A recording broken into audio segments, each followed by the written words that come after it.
Happened is a bale of hay that I had turned out to be bad because it's full of foxtail. And when I picked up the hay, I stayed in the truck because the first load I got back in the summer was a great bale of hay, and I didn't have an issue out of the first 14 loads that first 14 bales, they're round bales, that I got were perfect. So I was sick, I had a cold, and when we went to pick up this load of 14 bales, I stayed in the truck. And when we brought them home and put them in the barn, I saw that they had, you know, a bunch of these in there, but didn't think much about them because the horses. I didn't really think much about them because there's like a lot of trying to get it to focus on it. There's a lot of there you go. There's a lot of these that look like lookalikes that aren't foxtail. So I thought, well, maybe that's what it was. You know, it was just a lookalike plant, not something I had to really worry about. And this bale that we put out, and we rolled it down the hill. My camera's acting weird. We rolled it down the hill, you know, and down through here. These are just like throughout the entire bale. I mean, they're everywhere on the ground. So I decided that maybe I should Google what they were, and I did, and what I found out is they're called Yellow Foxtails, and they're not as common to cause mouth ulcers, but they are, or mouth blisters, like the big, real easy to identify foxtails. But these ones are more dangerous because they get into the digestive tract and they cause stomach and intestinal ulcers. And the horses are just not wanting to eat this hay. And I'm just taking it as a sign that it's not good, and that's why they're not eating it. So my husband's got the skid steer out, and we're gonna get as much as we can out of here, and hopefully somewhere we'll be able to put them so that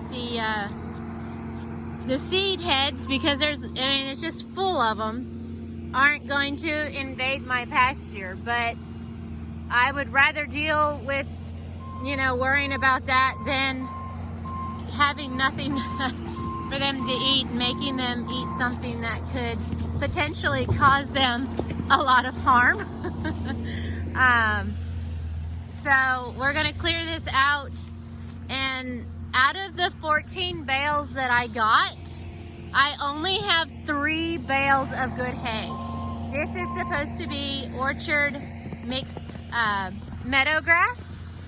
So I guess I got the yellow foxhead part of the meadow grass this time instead of the beautiful orchard grass that I normally get.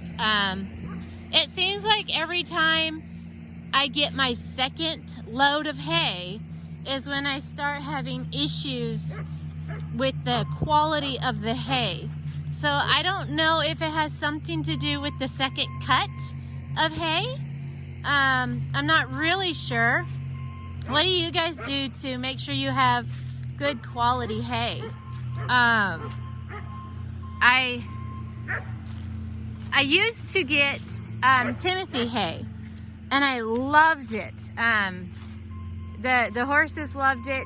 It was always good quality. I didn't have to worry about it, but I was also paying a lot of money for that. And when I was getting it, I just had Dream. So it wasn't unreasonable, you know. I mean, it was still unreasonable, don't get me wrong.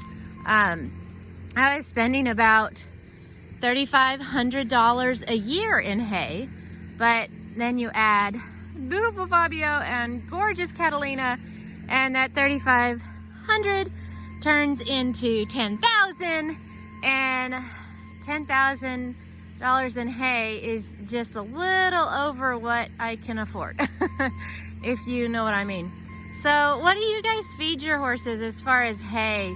I switched from Timothy to Bermuda, but then again I started having issues with colic, and somebody told me that it was because the blades of Bermuda are shorter and become impact in horses' intestines. And so that's when I switched to this orchard grass. And when I did that, their digestive system, you know, improved. Knock on wood. I'm not near a tree, so I'm not going to say what I'm going to say, but hopefully you guys understand what I mean. So I don't know. It aggravates me because I don't want to be a pain in the butt to the hay guy. I understand that, you know, you don't get rich selling hay. And he's already said that he doesn't like selling to horse people because we're fussy. And he would prefer just to sell to somebody that has cows. So I don't want to make a fuss with him, but I also spent, you know, $600 on 14 bales of hay, and I only have 3 good hay bales to feed the horses.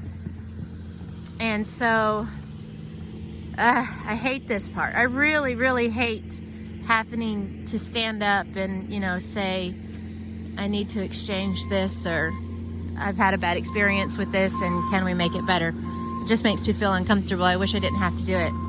So if you guys have any suggestions of what you do or where you get your hay from, or you know, what you would worry about and what you wouldn't worry about, I'd really appreciate, you know, anything that you could let me know in the comments. And that's what I'm going to do for today's vlog. I hope it was entertaining to you guys.